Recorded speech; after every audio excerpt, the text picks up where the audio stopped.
Transparência. Essa é uma palavra cada vez mais em voga no que se refere a governos em qualquer nível. Com a consolidação da internet, surgiram portais que prestam contas e aumentam o nível de informação e controle público. Isso sem falar no papel da imprensa, que se mantém em constante vigilância. A deputada Romana Remor, do PMDB, fala sobre esse assunto aqui no Palavra Aberta. Deputada, muito obrigado pela sua presença. Eu abri o programa dizendo que a senhora é do PMDB e é de Santa Catarina, estado de onde a senhora veio, foi vereadora lá, né, no município de Criciúma, e teve uma experiência em relação a essa coisa da transparência. Conta aqui pra gente, por favor. Eu diria assim, o ponto que marcou a minha atuação parlamentar como vereadora. Quase todas as minhas ações fossem no sentido de promover audiências públicas, pedir informações, inclusive até apresentar propostas de projeto de lei, elas acabavam tendo sempre um cunho de controle social e transparência dos gastos públicos e das ações de governo. Então, eu acabei percebendo que, de uma forma muito natural, eu estava sendo levada a atuar muito fortemente em cima da transparência pública, da necessidade da transparência pública.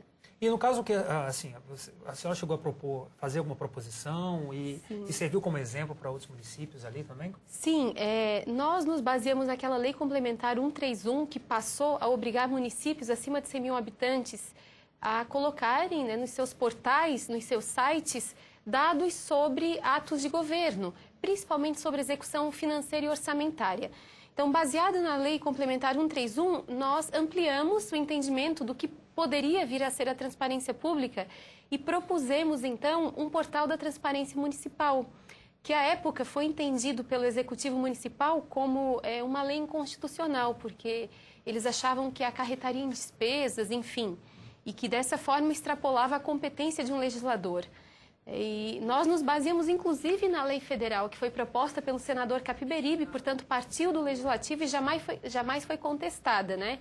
Pois bem, ela foi vetada e a reação da sociedade foi tão forte que o projeto foi reapresentado 2 semanas depois como de iniciativa popular. Então, mostrou que, de fato, há um interesse muito grande da sociedade no quesito transparência pública, né? Novamente, o projeto foi vetado pela administração municipal, mas acabou mobilizando municípios de toda a região. Alguns executivos municipais tiveram a iniciativa porque viram o grau de importância atribuído aos portais da transparência que iam além do que a Lei Complementar 131 pedia e, portanto, propuseram. Partiu também de outros legislativos municipais, né, e começou a ser parte do debate nas políticas públicas, nas audiências públicas. Então, despertou os munícipes em Criciúma, que era a cidade onde eu atuava, para essa questão, para esse direito que, na verdade, se tem, né? Direito à transparência. E a informação, né? A senhora citou agora, por exemplo, o portal da transparência municipal. Trazendo essa experiência também de lá e comparando agora com, por exemplo, nós temos o portal da transparência do governo federal. E falando de governo federal, como é que a senhora vê, em que pé que nós estamos nessa área da transparência? Era inevitável que nós tivéssemos avançado quanto avançamos, né, em função do mundo virtual e das novas tecnologias e da massificação das mídias sociais e do interesse das pessoas do acesso à internet. Então, eu acho que houve um salto muito grande nos últimos anos, mas há ainda o que se avançar. Geralmente, esses sites, esses portais, como o Portal da Transparência do Governo Federal, eles são recheados de informação, mas para um leigo, né, para um cidadão comum, elas ainda precisam ser decifradas, né, elas precisam ser traduzidas. E enquanto as pessoas não entenderem, elas não se apropriam. Então, é um avanço porque hoje a imprensa já tem acesso a informações que antes eram veladas, inacessíveis. O Legislativo tem acesso a essas informações, instituições, né, como Transparência Brasil, etc., também têm acesso e podem consolidá-las e fazer uso delas, bom uso. Mas nós precisamos que ela chegue até o cidadão comum, porque transparência precisa andar junto com controle social. Então, maior impacto e maior efeito terá quando, de fato, nós pudermos fazer com que a sociedade delas se aproprie. Eu converso aqui com a deputada Romana Reimor, do PMDB de Santa Catarina. A senhora acabou de citar, no caso do portal, né, do portal da transparência, ainda me parece numa linguagem um pouco difícil para a população apreender. Então, o papel da imprensa, além de fazer a investigação por conta própria, também seria o de traduzir essa linguagem para o cidadão no dia a dia? Eu acho que a imprensa já cumpre um pouco esse papel, né? Só que ela, na verdade, elege temas para levar à sociedade, geralmente aqueles que são mais polêmicos, né, ou que estão na ordem do dia. Então, a imprensa pode ajudar, pode continuar ajudando, mas eu acho que a escola tem um papel fundamental. Nós temos hoje, em quase todas as escolas do país, se não todas, mas num grande número, acesso à internet. Os alunos têm aulas de informática, por que não usar os sites governamentais, os portais da transparência, para que os alunos descubram ali as funcionalidades e os sistemas, mas já ganhem familiaridade, né, com os atos de governo, valores que são usados. Isso podia vir para o dia a dia de um aluno, ele saber quanto que a cidade dele recebeu, por exemplo, de recursos, de transferências do governo federal, se o município dele está cumprindo o percentual que deve em investimento de educação e por aí vai.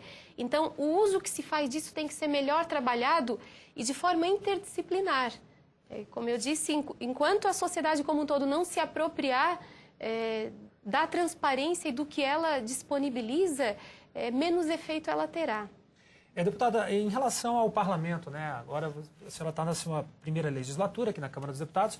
Na sua visão, aqui no parlamento, Câmara dos Deputados, Senado Federal, há novas direções a ser tomadas nessa questão da transparência também? Sempre há.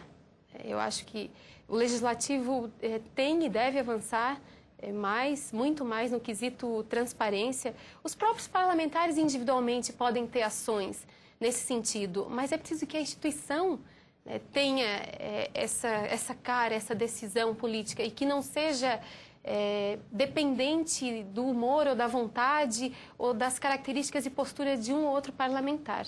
Da mesma forma, o judiciário, eu acho que precisa também avançar ainda mais, e o executivo. Então, com certeza vai ser um dos focos da minha atuação, transparência pública, no legislativo e também no executivo. Deputada, o número de denúncias envolvendo ministros do governo, né, no governo Dilma, esse ano é um número alto. Alguns ministros já caíram aí ao longo do ano. Na sua visão, dá para a gente usar isso aí como parâmetro? Quer dizer, não é que a corrupção tenha aumentado, é que o controle também está maior? Dá para a gente usar essa lógica ou não?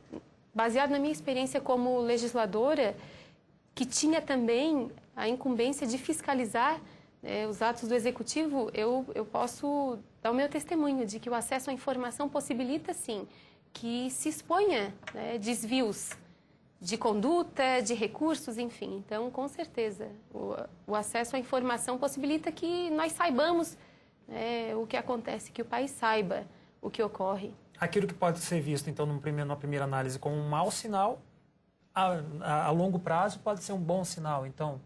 É um reflexo de que a informação está chegando, seja na imprensa, seja no legislativo, e que está fazendo com que algumas feridas sejam expostas. Isso é bom.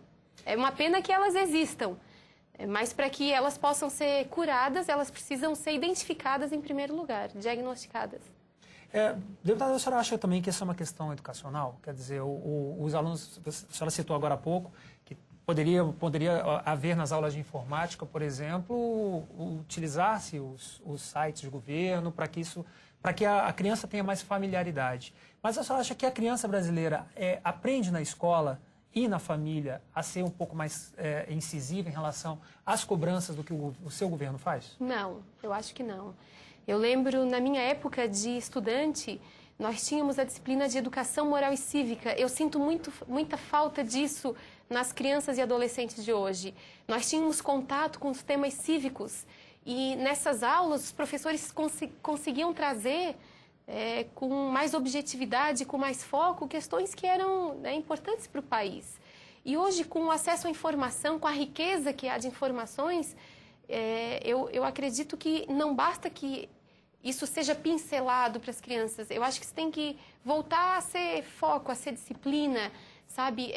Tanto a responsabilidade individual do aluno, precisa ser ensinada quanto a responsabilidade dele como cidadão, desde começar a cuidar da escola, do que acontece ali, né, tanto como cidadão do país, da responsabilidade dele como um brasileirinho, uma brasileirinha que pode sim ajudar a controlar, a cuidar e a tomar parte do que acontece no seu município e, por consequência, né, do nosso país. Ok, deputado. Muito obrigado pela sua visita, parabéns pela iniciativa. Muito obrigada. Palavra Aberta você vê aqui na TV Câmara e ouve na Rádio Câmara. Até o próximo encontro.